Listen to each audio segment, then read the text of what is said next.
Okay, go ahead and call the meeting to order. We're using a little different system right now, but So it's just us then. Yate. Kashin port meeting pato just is no stangi dado stato. Na kid ashlado na kibo or kiss. So she called to order to next roll call Dorothy Ozzie, here. Ramona Nowlet here, Mark Little, Bessie Allen here, Miranda Pitsui. Madam Board President, there is a forum. You may proceed with the meeting. Okay, let's go on to the adoption of the agenda. Madam President, members of the board, tonight on the agenda, we have the superintendent's report, our acknowledgements of students, parents, staff of the month, consent agenda with routine items. Budget revision is on the consent agenda just because we changed the forms. There really were no changes now. There'll be a budget revision again in December. Student disciplinary hearing officer, we appoint one each year. Resending a couple of contract offers. We offered and they declined. Change order to elementary construction. There's a wall that buckled and we're actually creating an outdoor space and using that to fix the wall. And then we had two large donations of hand sanitizer and face masks. Old business is the policy advisory from the Arizona School Boards Association. It is a very large policy advisory, but it's kind of the same thing over and over and over again based on what the legislature changed. Then in new business, we have the middle school and high school after school program. Request to add some positions for this school year. A request for a performance pay plan for our instructional paraprofessionals. 6.6, 6.7, 6.8 are all club sponsors, coaches. And then we're looking at some trade-ins of our white fleet vehicles and upgrading our weight room. And then under executive session, we have all new hires. Oh, I guess we do have a resignation as well. So we have social worker and some classified new hires and resignation. So I would request the board approve the agenda as presented. Do I have a motion? I'll go ahead and motion to adopt the agenda as presented. Do we have a second? I'll second the motion. Okay, call for a vote. Dorothy Ozzie, Yes. Ramona Nowlet, Yes. Bessie Allen, Yes. 3 in favor, 0 opposed. Agenda is adopted as presented. Thank you. Next item. Next item, superintendent's report. Again, a reminder for information only, not really discussion or action. You have here the numbers for enrollment for September. We have PES, which is the number of students physically on campus. And then PES AOI is the online program. So the elementary has 265 students on campus and 125 online. Middle school has 168 on campus and 78 online. And then the high school enrollment is really climbing this year. They have 350 on campus and 29 online for a total of 980. We have,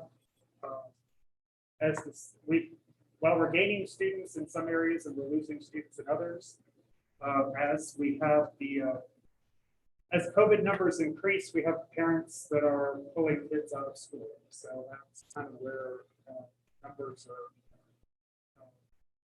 dropping again. They were higher, but the COVID numbers are going up. So parents are getting a little more scared, especially at the elementary age of having kids in school. So they're pulling kids out. So our instructional options, we have dual enrollment classes of high school, community college, and MTU. And our numbers in those classes are going up, and the number of classes we're offering for dual enrollment is going up this year. We have Chromebooks and iPads for all students, and of course our online instruction option. We are looking at, after the board approved our instructional time model, we are working with the elementary to look at some other options possibly. For the elementary, kind of a hybrid between in-person and online. That might make some of the parents more comfortable about sending their kids back to school. And then we have our parent involvement coordinator that was hired. He had to give 30 days notice of his prior employment, so he hasn't officially started yet, but he has been here, done some of his check-in, we've met, we are starting those ideas. He plans to start a week from Monday, would be his first official day here on campus. And then we're also, we have a social worker on the agenda. Then our final information from last year was requested. So for preschool, at the end of last year, we had 20 students that promoted out of preschool and 13 that were retained. And that's common because some of the preschool kids are too young to get promoted out. If they start preschool really young, they do 2 years in preschool and then go on to kindergarten. Kinder, we had 41 students promoted and 1 retained. First grade, 41 promoted, 7 retained. And then these are the totals that completed the year. In second grade, 46 and 16. Then we had 71 and 2 in third grade. And a lot of these, the retentions had to do with attendance and like the distant, not the online kids, but the ones that were getting packets and stuff, just weren't keeping up and turning in all of their stuff. So then middle school, the numbers, they actually didn't retain anyone. And then high school really doesn't do retention. At the high school, everything's based on passing individual classes and earning credits. So last year we had in 12th grade, there were 55 students and 33 graduated. And again, that has to do with distance learning, and the packet kids had a hard time keeping up. And we had a lot of kids that were in this class. We had several that actually withdrew just because they wanted to repeat their senior year. And actually have a senior year. So this year in 12th grade, we actually have 94 students in our senior class. So this is one of the larger senior classes we've had in a long time. And the high school is working hard on strategies to be sure that all of them meet the graduation requirements. We now have a COVID-19 dashboard for the district. It's on our website. I copied it over here. So far this year, we've had, well, currently we have 0. So far this year, we've had 2 at the elementary, 1 at the middle school, 1 at the high school, for a total of 4 students, and then we had 1 staff member. So in all cases, it's less than 1%, which, this is our 6th week of school, so that's actually pretty good. And there's been no spread. So of the students who did as positive, there's been no actual spread to other students or staff on campus. Human resource update, we are very short of substitutes, so if anyone knows anybody that wants to be a substitute, please sign up. We are still looking for an additional social worker. There's 1 on the agenda for tonight. The grant approved 2 for the district, so we're still looking for our 2nd. We need a kindergarten teacher. At the middle school, we need an studies teacher and then an instructional coach. Middle school needs an instructional coach and a counselor, certified counselor. We do need health aides and exceptional student services. Middle school, we're still looking for 2 teacher assistants and an academic interventionist. High school, a student support facilitator. There is 1 on the agenda for approval later. And an academic interventionist. The maintenance facilities department is full right now. We're just looking for a couple substitute custodians that we could call in should there be absences. Security, we need 2, and there's 1 on the agenda for approval. We are still looking for some bus driver trainees, and then substitute bus drivers to fill in. And food service technically doesn't work for us, but we do advertise the positions in the cafeteria. So our new HR director's doing a great job. He's reviewing everything, looking at job descriptions, making sure everything's in line, up to date. From facilities, they've been very, very busy with lots of projects around the district. Middle school restrooms, the roof are complete. Outdoor learning spaces, if you look outside, they've actually created the one behind the specials building. We're waiting on some of the other materials in. Front entry at the elementary is almost finished. It's beautiful if you drive by it on your way out. The stairs are all redesigned. Everything looks nice. We're just waiting on railings. High school HVAC is in process. We're at that point. Upcoming issues. High school roof, skylight replacement, some issues there in regard to the school facilities board. Transportation, we're fixing the wash bay. And on the agenda, there's some light fleet vehicles to be traded in. Buses, we're also looking to trade in 2 of our smaller buses for larger ones so we can increase distancing. And then superintendent's office updates. I've been doing walkthroughs, starting evaluations. We're working on the NAPIS conference packet. That's in 2 weeks. Don't forget, ASBA Law Conference is next week for those that are attending. So that's kind of the highlights of the superintendent's report.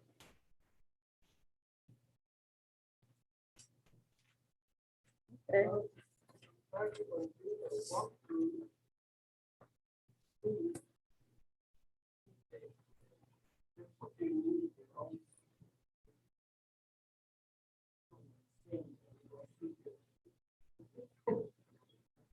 Just a reminder, please talk loud into the microphones so everybody can hear it. We're kind of operating in kind of a weird system tonight. So. Okay, can you hear me now? Yeah, okay. Yeah, the walkthrough plan is good. To all the schools. And I'd like to congratulate the leaders.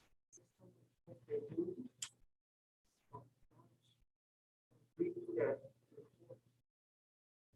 And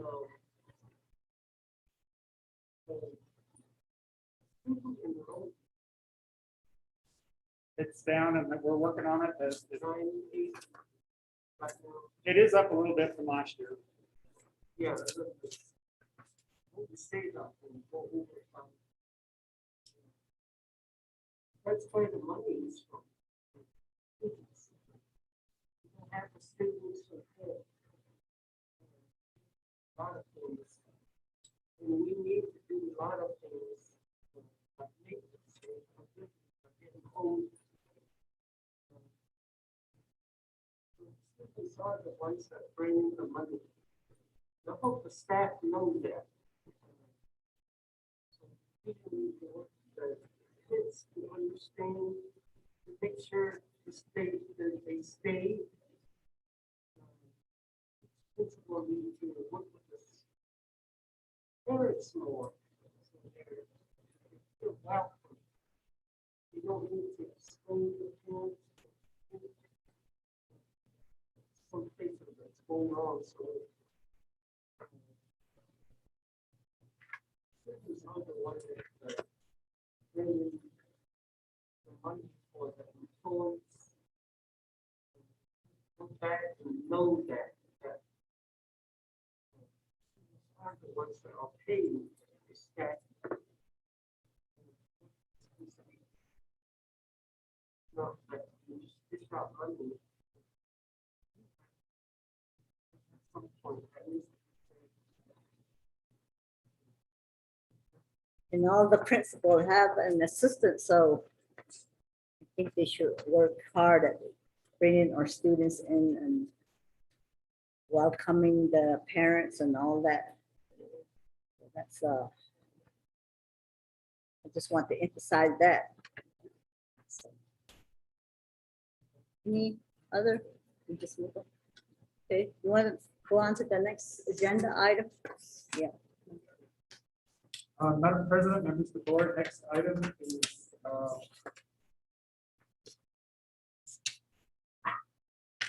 acknowledgement and recognition of Pinyon Elementary students, staff, and parents of the month. So again, if you remember from last year, they don't just pick one for the entire school, they pick actually by class for students. So the parent of the month for August is Desiree Johnson. She was nominated by 3 different people. So congratulations to her. And what we'll work on doing through the IT department and with Tanya and myself is getting some pictures and write-ups and different things about these so we can post them on our website and do the acknowledgements this year. I actually have a page where we acknowledge the student, parent, and staff of the month. So in preschool, we have, staff of the month is Gerald Begay. He's the secretary over there at Pinyon Elementary. He does a great job routing everybody and answering phones and taking care of everything. Students of the month are nominated by their teachers. So in preschool, we have Jacoby Taylor. In kindergarten, we have Jasmine Tom. In first, Eagle Express first, we have Austin Begay. Kindergarten, Alea Chi. Kindergarten, Karina Nowwood. First grade, Lucas Cantu. Second grade, Derek Jim. Second grade, Chase Brown. Second grade, Tatiana Henry. Third grade, Ariana Hardy. Joshua James. Melanie Bahi. Fourth grade, Ian McKay. That's Ryan Buckinghorse. Winston Begay, Taylor Begay. And then fifth grade, Dominic Kay. And then our non-classroom teachers who are staff also get to nominate. And we have Warren Johnson, Justin Jim, Tatiana Henry, and Kayla Yellow. So congratulations to our elementary parents, students, staff members of the month, and we'll work to get them recognized on the website and on our social media in the upcoming weeks. So, Congratulations for elementary. and then from Pinyon Middle School, our next agenda item, we have a parent, student, and staff of the month, and their process in middle school is they send out a Google form through the system to all the staff members. So the student of the month for August is Kira Shorty, nominated by Ms. Key for keeping up with her work. She hasn't missed a day of school yet, and we are in the 6th week, so that's good that we haven't missed a day of school. She works very hard and gets good grades. Our parent of the month is the same format. They send a Google form out to all staff members for nominations. And for August, it's Jolene Sadah. She was nominated for making herself available and responding back by phone or text promptly in regards to her children. So constant contact, which is wonderful.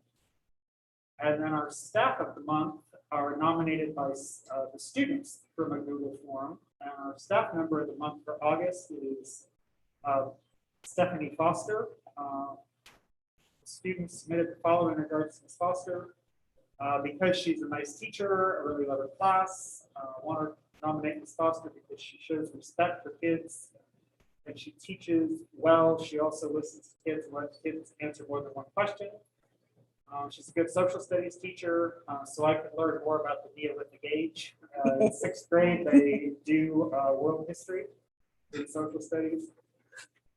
Ms. Foster, because she's very determined to teach us and keep us safe. So congratulations to our student, parent, and staff of the month for Pinyon Middle School. Congratulations to Pinyon Middle School. And then for high school, our student of the month for August is Adriana McLaughlin. He's a 12th grade student, senior. The nomination states that he's a born leader and a very hard worker. He's focused on his classes and is committed to getting good grades. He's always willing to help out.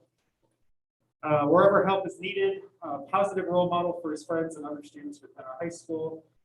When he is not In high school, after school, on the weekends, he's always helping his neighbors on the campus by keeping their yards free of weeds and making our campus housing look nice. There are a lot of people on campus who have put into work the weed control in their yards. Adriano is a gentleman and lives up to it on every level. So congratulations to Adriana. Our employee for the month of August is Mr. Joshua Sebastian. He's one of the science teachers. Last year was his first year with the district. This is his second year. He's always willing to go over and above the call of duty, dedicated and committed in meeting the educational needs of our students, always willing to help with other colleagues when the need arises. The counselor resigned at the end of last year at the high school, and he is a very techie person, and he stepped up to help with Power School and student scheduling, which is outside his job duties. He just pitched in to help in Power School. It's a great asset to the high school, and educational needs of our students are his number one priority. So congratulations to Mr. Sebastian. And our parent for the month is Marlinda Beatty.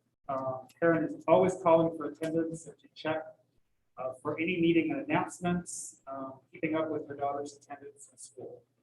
So congratulations to our student, parent, and staff of the month at Neon High School. Congratulations, Neon High School.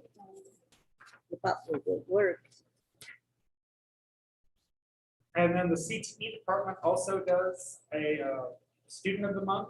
So our CTE student of the month is Ariana Ticini. She's the daughter of Henrietta Yazzie. Ariana is nominated by her agri-science teacher, Ms. McLaughlin. Said that Ariana is a bright young lady and is willing to help in and out of the classroom. She's very energetic, not to mention she brings laughter and good vibes to the classroom. She's such a pleasure when Ariana is in class. I nominate her as CTE Student of the Month because she overall is an outstanding student. So congratulations to Ariana. Congratulations, CT Department.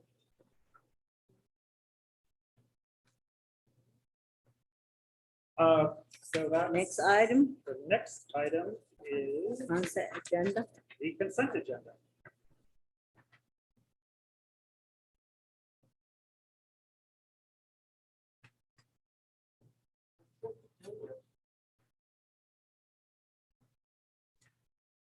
I'd like to go ahead and motion to approve the consent agenda of this.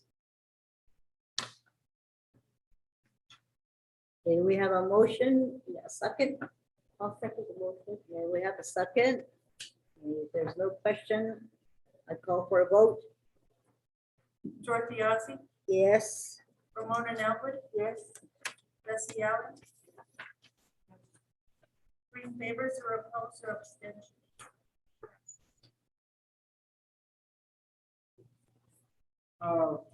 Next item is old business 5.1. This is second reading, discussion of possible adoption of policy service advisory volume 33, number 3 from the Arizona School Boards Association. It is a very large document in terms of pages because they include the entire policy. There are times when it's like one number that changed, so they just inserted one sentence, but they include like all 10 pages of the policy, so that's why it's such a long document. So that's just the second reading, right? this is the second reading. We can go through policy by policy. You can ask questions. Basically, everything that's in here is changes to Arizona law based on what the legislature did in the last session and what the governor signed into law. For the most part, none of them are drastic changes to anything we're already doing in the district. The only thing that is really, I guess, new, but again, it's not really anything different, are those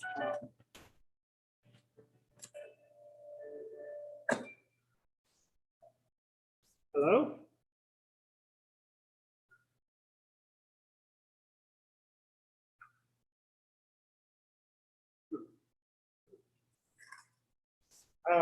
So do you have questions on specific ones, or do you want me to go through all of them, or how do you want to go?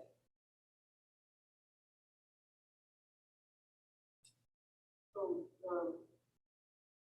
this policy, sometimes, this is a local, regulation or something. But now they lump them all together, very hard to work together. Like, for example,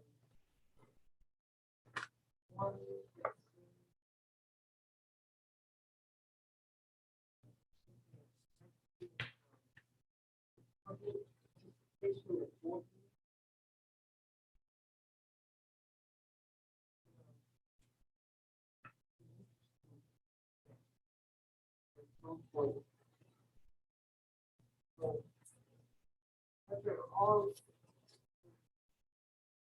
all this put together for one.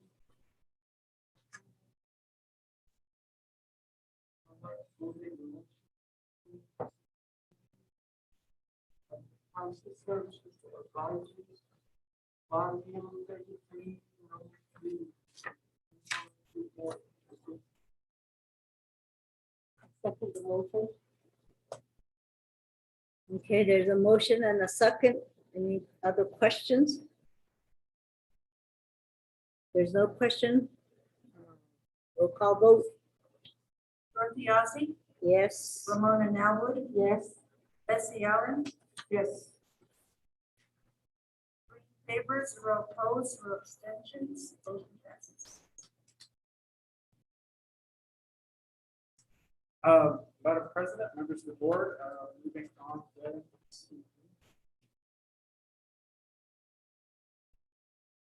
new business. New business. New business 6.1, discussion possible action to approve the 2021-2022 Pinion Victoria Middle School after school plan. Ms. G has submitted the plan. She is not here due to road conditions and the storm and everything. She's not here this evening, but I'll present the plan. So in the after school plan, they've done some data analysis. We did our first, our fall NWEA testing, now that we have all the students back on campus. And based on what they found, I know it's a little difficult to see it on the screen, but if you take the this is for reading for the entire school, 6th, 7th, and 8th grade. If you take the average, the high average, and the high, that's this piece of the pie right here, which is about a third, a little over a third.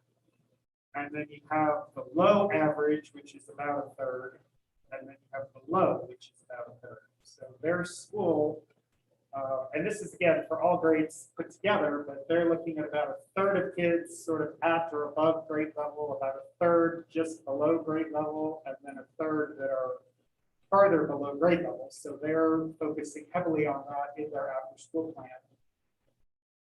Math is, again, you've got the high average, the average, the high average, and the high, which is this piece of the pie right here, which is a little less than a third. And then you've got the low average, which again is a little less than a third. And then 45% in the low category.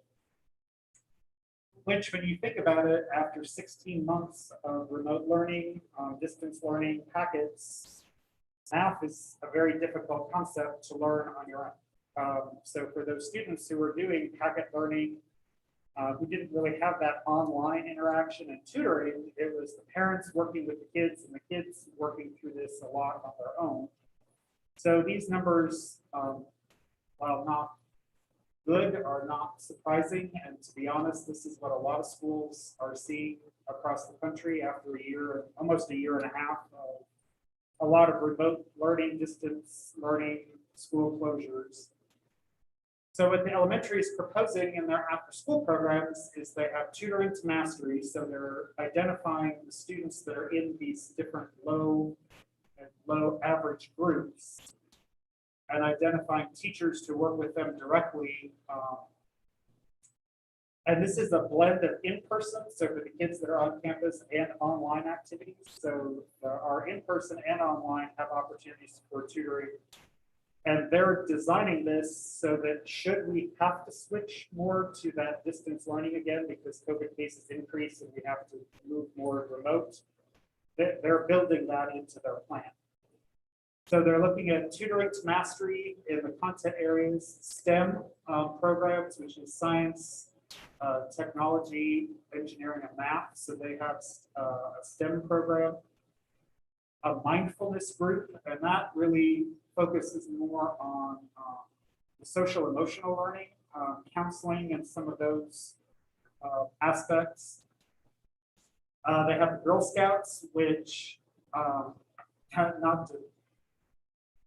When people hear Girl Scouts, they think cookies, but it's basically with the Girl Scouts, they have a whole curriculum. I mean, the Girl Scouts actually teach an academic curriculum as part of their program. And then just homework help, which tutoring to mastery and homework help are two different things. So tutoring is more targeted, intensive. Homework help is just helping those kids that maybe you're struggling on a particular concept or just kind of need that study hall period to work and catch up. So the dates of the program, they would start September 16th and go to October 1st, which is the end of first quarter. And then there's second, third, and fourth quarter dates. They would have 1 or 2 teachers per grade level per week. So the teachers are working on a rotation basis because many of the teachers, and this is true at all 3 schools, many of the teachers have other duties that they do after school as well. So they're building in sort of the rotation so that they all have that opportunity to work with their students. Teachers will. Excuse me. So, like, for example, math is my favorite subject. Kids are picked and they have a certain specified weakness, a certain skill, and that identified skill, they are listed to improve that specific skill to mastery, whatever the mastery level is. So is that how it's set up? I mean, Yes, because I don't see any specific plan, but the general plan. And for accountability, I was thinking, you know. Hello. Mark, oh, hi, you're on. Okay. So for accountability, skill level and the type of skill that the individual students need, it should be identified. And then to see how much growth each kid should attain. That's all I'm asking. I guess it will be the same for reading and writing and what was the other one? We test in reading, writing, and math, right? We test in reading. Well, we test in English language arts, which is reading and writing, and then we test in math and science. Mhm. Yes, so that's what the tutoring to mastery is. It's based on their NWA scores and their other assessment scores that they would, that's how it's identified. Which again is different than homework help. Homework help is just kind of helping the kids with what they're working on right now. But tutoring to mastery is we've identified the gaps that the student has and they're working intensively on those gaps.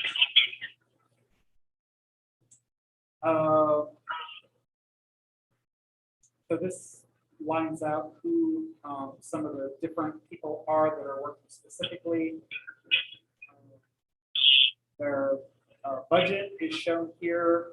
Their tutoring for mastery, STEM enrichment, the mindfulness group, the Girl Scouts, and the homework help. So there's a total of $32,480 from Title I and Title IV. And then district funds is the $3,915 because title funds don't typically will not support a classified staff member from participating in this. So the district funds classified staff, federal programs funds certified staff. So that's why they're working on something. And then the list, this is basically the listing of all of the middle school staff that will be participating throughout the course of the program.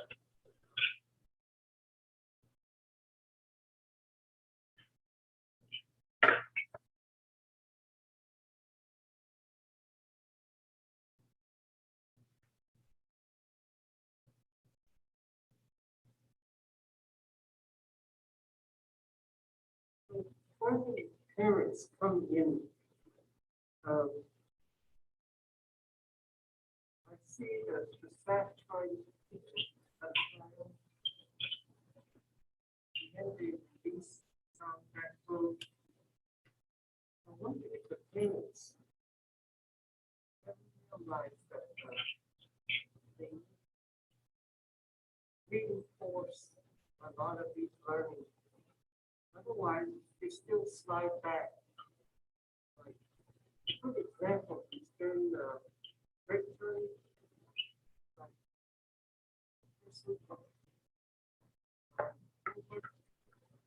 All right. or break. Okay, can you talk really loud into the microphone? It seems like the school has to go back and reteach. Kind of slide back a week in breaks. You have no I breaks. don't know how we can really improve. You have no breaks. Something besides. A lot of money is put into as the students. They lost a whole year last year. And now we're trying to have them catch up.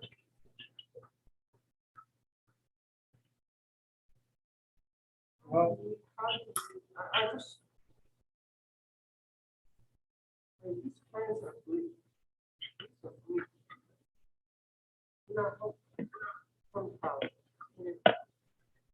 be more supportive to their children, their love, and it's different than we are in school. Come on. The VIA system. So we understand the difference. So they transfer kids one to public school. You have to support that child every day at home. Doesn't matter how busy. You have to sit down and work with them and you help. Work with their teachers. How do you get to them?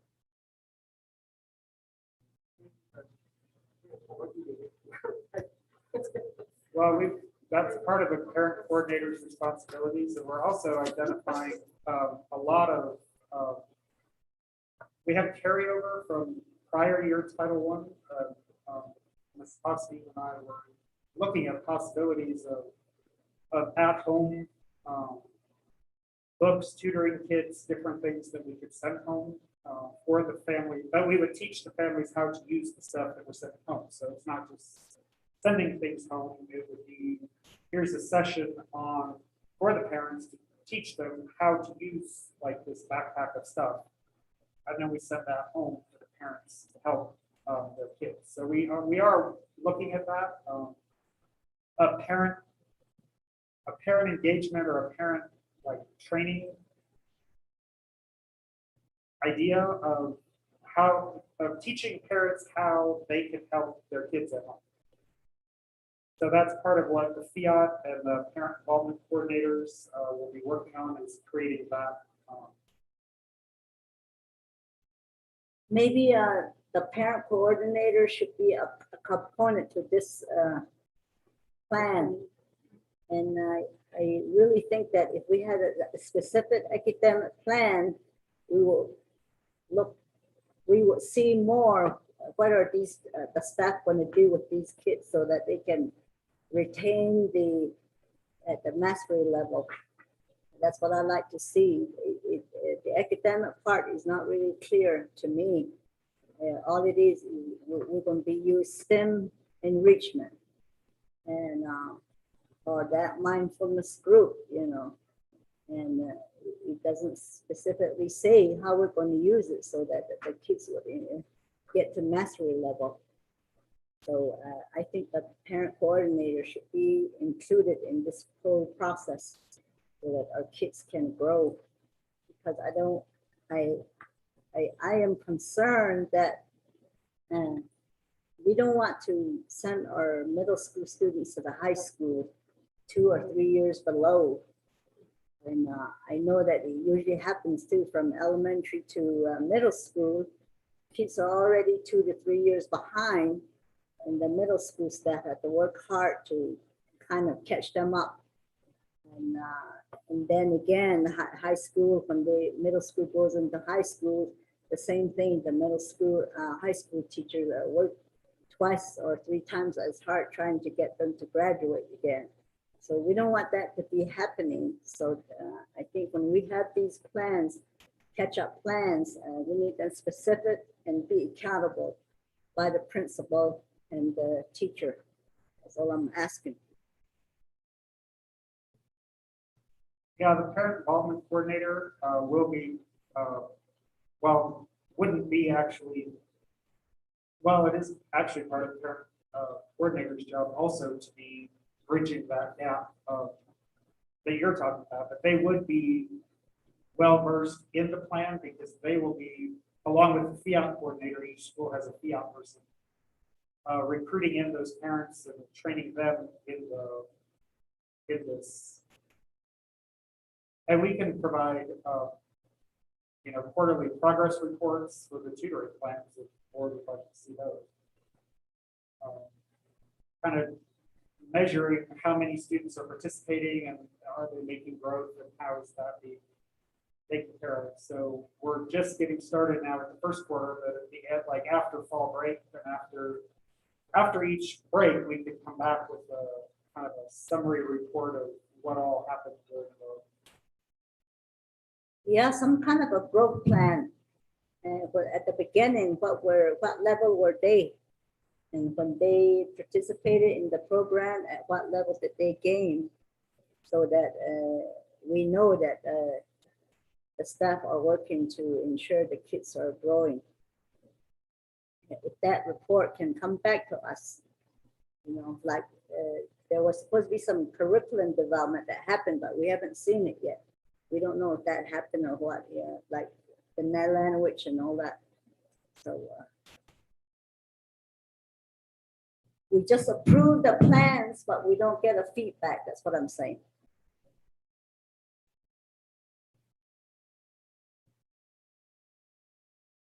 Okay. So what I'd like to do is go ahead and motion to approve the 1.1, 6.1? 6.1. And then 6.2 for the high school one. That plan. Both of them.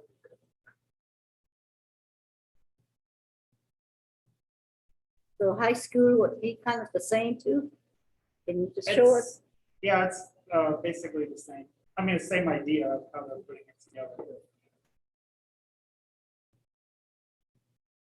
Okay, there's a motion. I'll go ahead. A motion, second, by Ms. Norwood. Any other questions? No questions. Roll call vote for 6.1 and 6.2. Dorothy Ozzie, Yes. Ramona Nelwood. Yes. Bessie Allen. Yes. Mark Little, I abstain. 3 in favor, 0 opposed, 1 abstentions for 6.1 and 6.2. So next item.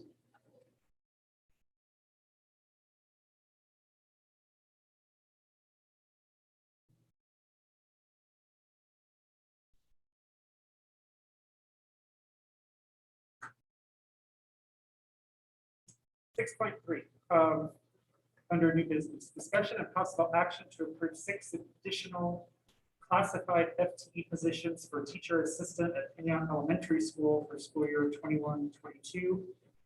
This is basically the same thing that the board approved to do for the middle school. We created 6 teacher assistant positions there funded out of the ESSER funds. As the year began and has gone on with all the COVID mitigation and the distancing and the classroom partitions and the breakfast and lunch in the classroom. It's been, the elementary staff is stretched very thin. So I spoke with Dr. Sells and we discussed what Ms. Chia requested, the board approved for the 6 additional classified staff. So we're making that request here again for Pinyon Elementary School. This is funded out of the CARES Act, ESSER 3, and it can go into that special set aside for, there's a 20% set aside that has to be used for mitigating learning loss. So instructional assistants would, or I'm sorry, teacher assistants would fall under that category because they would be assisting with the regular classroom teachers. They would be providing intervention, supervision, instruction, enrichment to the students throughout the school day at the elementary. So this one would not be coming out of district funds, it's coming out of the ESSER funds. Chris, can you go ahead and cover 6.4 also? 6.4, discussion of possible action to approve 3 additional classified FTE positions for classified nurse assistant, CNA, for school year 21-22. Again, as the years got, we currently have we have a CNA at each school. But with our pooled COVID testing every Wednesday, with the screening that all the students are going through, with the number of students who are being sent to the isolation rooms throughout the day, they're not testing positive for COVID, but they are showing signs of illness, so they have to be monitored and picked up and sent home and then screened, and then we get clearance back from IHS. So it was just discussed that at the school level that an additional CNA would be very helpful to help with monitoring all of that. It's a difficult position to fill, but again, this would come from the ESSER 3 grant for COVID mitigation strategies. And this is, as we move into cold and flu season and allergy season, the number of kids that are presenting symptoms, and it's very difficult to tell whether they're, symptoms or symptoms, whether it's COVID or something else. The CNAs are busy. So creating an additional CNA position would be very helpful. I want to go ahead and motion to approve 6.3 and 6.4 under the same motion. We have a motion. Okay, for 6.3 and 6.4, we have a motion and a second. Any questions? If there's no question, call for a vote. George Bianzi, Yes. Ramona Nelwood, Yes. Bessie Allen, Yes. Mark Little, Yeah. 4 in favor, 0 opposed, 0 abstention, motion passes. 6.3 and 6.4. The next item, Chris.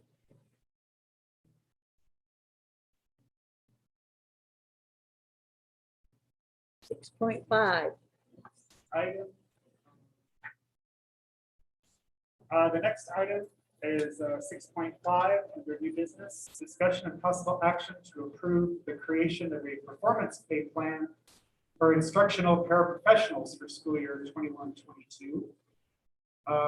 This was a suggestion or a request by board member Mark Little. The PUSD administration investigate the possibility of creating a performance pay plan similar to the classroom site fund, which is we just refer to it as Prop 301. That is for certified teachers. For the instructional paraprofessionals who are classified. The instructional paraprofessionals who are classified don't qualify for classroom site fund for Prop 301. But the instructional paraprofessionals do work in classrooms, in intervention in other areas, work very closely with students. They have direct student instructional capacity. Really the only funding source that would be available for this is impact aid, because it wouldn't qualify for federal funds. So that it is a possible expenditure under the impact aid program. I met with business manager Jonathan Allen, and we just looked at a number of $2,000 per eligible staff member. This amount would be broken into different criteria with the goal or benchmark to be met, just like the teachers do. With the teachers, with Prop 301, we get a separate allocation directly from the state as part of our state M&O budget. It varies from year to year based on what the legislature does and what they approve. We settled on $2,000. The teacher amount, I don't know what it is for this year, but typically is $4,000 to $5,000 per teacher. Sometimes as high as $6,000, depending on what the legislature actually puts into the budget. So if the staff member meets the different criteria, then they would receive that dollar amount, just like the teachers do. So the cap would be, in this case, $2,000. If I'm an instructional paraprofessional and I meet all the criteria that's set, I would get the $2,000. If I meet some of the criteria, but not all of the criteria, then maybe I get $1,000 or $1,200, just kind of depending on how it's broken out in the plan itself. So this isn't like a $2,000 stipend where they just get the amount. This is an eligible amount if they're working towards this through performance. The program would be similar to Prop 301. Criteria could include, but are not limited to, performance evaluation. All of these individuals do get a yearly evaluation. A yearly evaluation with quarterly reviews. Student assessment scores, which could be tied to the state assessment or NWEA, DIBELS. I mean, there's different assessments that we use. Participation in professional development above and beyond. Parents surveys, student surveys, staff surveys. All of those are elements that are in the Prop 301 plan that the teachers work towards. Positions that would be eligible are actually on the paraprofessional salary schedule. So they all meet certain requirements to be on that. So it'd be the academic interventionists. And the number in parentheses off to the side are the number of positions that exist in the district for that. So we have 7 academic interventionists, a library technician, 3 student support facilitators. We have health aides. That number varies based on the needs of the ESS students at the time. And then we have the teacher assistants. There are 12 of them in the district, 6 that were just approved for the elementary and the 6 at the middle school. And a JROTC liaison, which comes to an approximate total of 33 positions, times the 2,000 amount, if that's what the board settled on, would be 66,000. And then you always added the benefit amount. So it's an approximate total cost of 79,000, roughly $80,000 that would come out of impact aid. If the board approves the creation of the program, then we would get we would do it just like we do with the 301. So we would get representatives from each of those categories together to actually set the criteria. And the teachers are working on that right now with the 301 plan. Because the state made some revisions to 301, so the teachers are working on their plan right now. So it would be this plan wouldn't be exactly the same, but they would sort of parallel each other because all of the paraprofessionals on this list work with the certified staff. So we would want the criteria to be similar between the 2 programs. I can say that, well, everybody's working hard, but this year, all the people on this list, the instructional paraprofessionals, do have probably some additional duties and responsibilities that they haven't had in the past, just because of all the COVID mitigation strategies and the distancing and how classes are divided and some of the different things that are happening. These positions are, I guess, well, they've always been involved, but they're more involved in direct student services possibly than they've been in the past. We're asking the board to consider creating the program. If the board creates the program and sets the amount, then we'll put the representative members together to determine the actual criteria. And then they'll bring the criteria back just like the teachers do. For the 301, we'll have this criteria also for the board to approve. Or some of these paraprofessional teacher assistant are they're not required to have a emergency substitute certification, do they? They, I mean, just in case if they're left alone with the kids or whatever. for the most part, they're working under the direction of a teacher. We don't require them to have an emergency sub-certificate, but if anybody was going to be put in a position where they were going to be, I don't want to say teacher of record, but if they were actually going to be the person who is overseeing that class on a permanent basis, then we would want them to have a substitute certificate.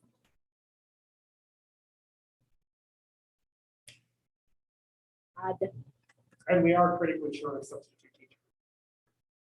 In fact, some of the people who are in these positions currently are our former substitute teachers. They've hired into the more permanent positions for a full-time job with benefits. So a lot of the people who are in these positions actually have substitute teacher experience and training.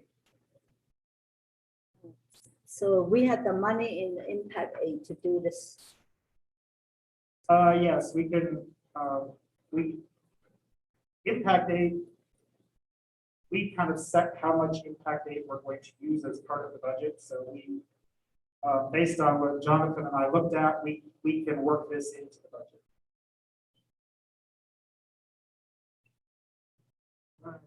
I'm with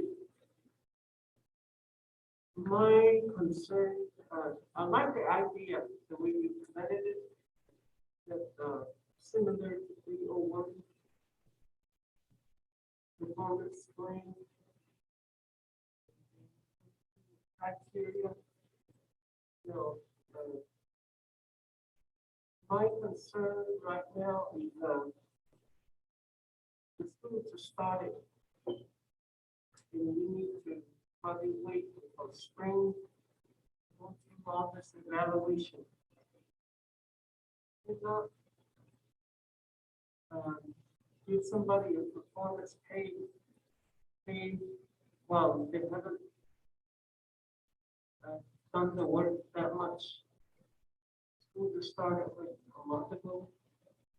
Well, all of this would be, this would be like the teachers where all the pay is at the end of the year. They're not getting paid up front, they're getting paid at the end. So it would be better to until the final evaluation is done when the next contract year. Well, So this is more of a stipend, is that? no, this is not a stipend. This is just like 301, or it would run just like 301 for teachers. So you're approving a plan. You're approving the creation of a plan now, but nobody's actually going to get paid until they meet the criteria, which would come at the end of the year, just like we do with the teachers. So it's not that we're approving this now and we're going to pay everybody now. It's the board needs to create the plan, so it's on the books basically. Then we would go through the criteria over the course of the year, and then at the end, based on which indicators and criteria they met, then that's how much they would be paid at the end of the year. Actually, teacher pistole. So I basically just think of, this probably oversimplifies it, but just sort of think of what we do for teachers with Prop 301 is it's the same thing we would do here. It's just we're using district funds to create the program. But it would run just like 301, where everybody had criteria they had to meet. If you meet the criteria, you earn the money. If you don't meet the criteria, you don't earn money in that particular category. So it could be You know, if I'm, you know, again, if I'm an instructional paraprofessional and for whatever reason I don't meet any of the criteria, I would get $0. If I met all the criteria, I would get $2,000. If I met some of the criteria, it might be $1,000, but all that's paid at the end of the year. Okay, well, on that plan, I mean, but. So, the only thing you can do in the fiscal year. is people have not, been evaluated at all. So right now, we're just setting up the plan. Right now, well, if the board approves and sets the amount, we would create the team of members who would set the criteria, but none of the payment would happen until the end of the year, just like we do with the team. Go ahead and motion to approve.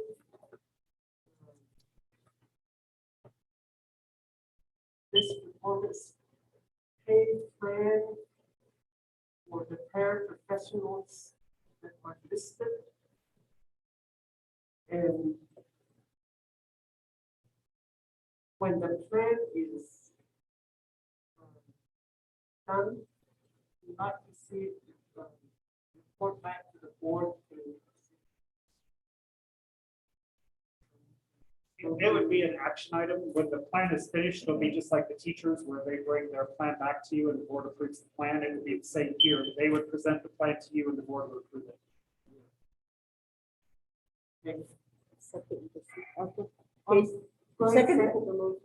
Second by Ms. Nalworth. Any question? Any questions? Mr. Ostgaard, Yes? I'm gonna piggyback on, I think it was, Madam President that asked the question if any of the paraprofessionals have substitute certification. My question in regards to her question is, do any of the parapros have the parapro certificate, or did they take the parapro test? All of these positions require either an AA degree, the 60 college credits, or passing the parapro assessment. That's in the qualifications for all the positions on this Okay. list. Okay. All right then, thank you. That's why I have this no is other a question. separate group from just the regular classified. That's why this is a separate group, because they have that requirement on their job descriptions with the 60, or I'm sorry, the AA degree, the 60 hours, or the parapro certificate. Okay, thank you. I have no other question. Okay, no. Thank you for bringing that to the board too, Mr. Ostgaard. I was waiting for that. If there's no question, call for a vote. Dorothy Ozzie, Yes. Ramona Nelwood, Yes. Bessie Allen, Yes. Mark Little, Yes, 4 in favor, 0 opposed, 0 abstention, motion passes. Next item. Next item. 6.6. Next item is 6.6, discussion of possible action to approve the Career and Technical Education Student Organization sponsors for this school year. CTSO is the abbreviation that we use. All of our CT programs at the high school, part of the program is that they have a student organization, and that's what this is the CTSO. We have culinary arts, which is FCCLA, Nellie McCurtain, and the stipend amounts are set here at $2,000, and then agri-science, which is FFA program, is Magdalene McLaughlin at $2,000. The construction program is Skills USA, Murdoch James at $2,000, and then welding is also Skills USA. Matthias Lee is our welding teacher at $2,000. And all of these groups have like a peon chapter of their students who are working. Automotive is also Skills USA, is Gary McCabe at $2,000.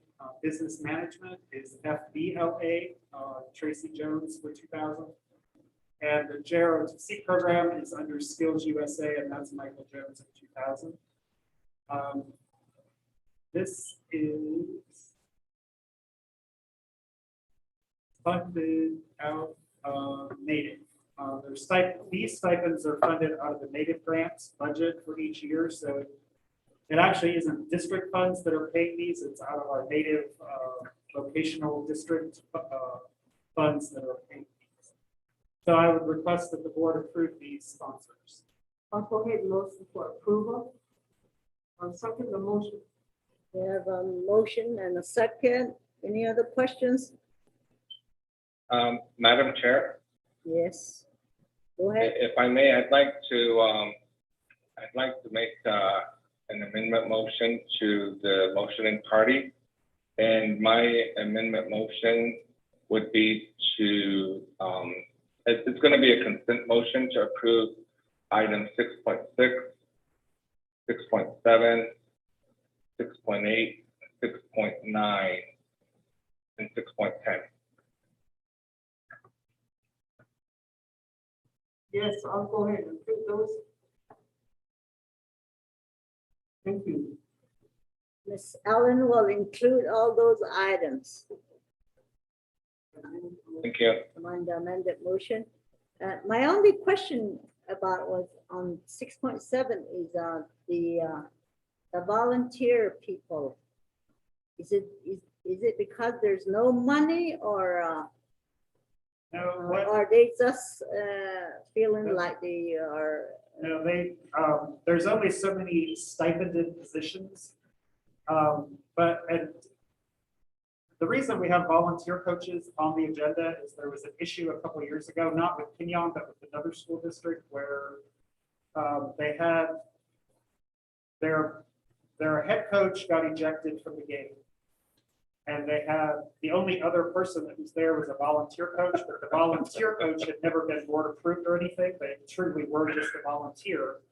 So they ended up, it became a whole big deal, and I think they ended up having to forfeit. So what we're asking the board to do is actually acknowledge and recognize the volunteer coaches, so that they are, even though they're in voluntary status and they're not getting a stipend, they're still approved by the board. Not that we want any of our head coaches or anybody to get ejected from a game, but we just want to be sure that everybody's covered should something happen. We don't want to have that same issue that the other school had. Well, yeah. Well, my question is, why can't we pay them? That's all I'm saying. Well, We can't- there's only so many stipended positions authorized, and those stipended positions are already filled. So these people just stepped up and they wanted to be part of the. So you could approve them as volunteers, and we could look at getting them a stipend or something at a future meeting. But right now, there isn't a position for them. So Okay, all right, I'll then I just look for some money because we're giving away money. Chris, yeah, Chris, on the back to her question again, are these volunteers current staff members? Yes, yes, they're both. Oh yeah, they are. Okay, yeah, I see the names. Okay, and okay, that's my question. No other question. all I'm saying is look for monies for them, Yeah, okay? we can review the extra duty Yeah. schedule and see. Okay, if there's no other question? Okay, roll call vote for, Dorothy Ozzie, yes? Ramona Nelwood, Yes.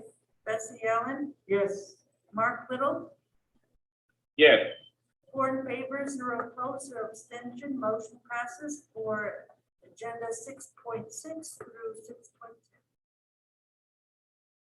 All right. Next item, executive session. The next item would be, I guess, for the board to decide if there was a need to go into executive session for any of the personnel items. So I'll do a quick run through of the personnel. 8.1 is the hire of a social worker at Elizabeth Ed City. She is a former employee of the school district. She worked at the elementary in a social worker counselor capacity several years back. This is under a grant that we received from the state of Arizona to fund the social worker. And there's another social worker position that we're also recruiting for that's part of that grant. 8.2 is Discussion and possible action to approve a bus driver trainee, Christopher Sosi. And then 8.3 is discussion and possible action to approve a security officer, Tulivier. And then 8.4 is discussion and possible action to approve a transfer of so in this one we have Kimberly Shirley was just hired as the high school receptionist. The person that the board had hired to be the student support facilitator declined the offer. So now Mr. Nelson is requesting and Kimberly is requesting to be transferred into the newly vacant position of student support facilitator. And then 8.5 is bus driver trainee, the resignation of a bus driver trainee Lyle Sosa. I make a motion to approve 8.1 personnel, 8.2, 8.3, 8.4, 8.5. I second the motion. I second the motion. Okay, there's a motion for 8.1, 8.2, 8.3, 8.4, 8.5. Ms. Allen, second by Norwood. Is there any other question?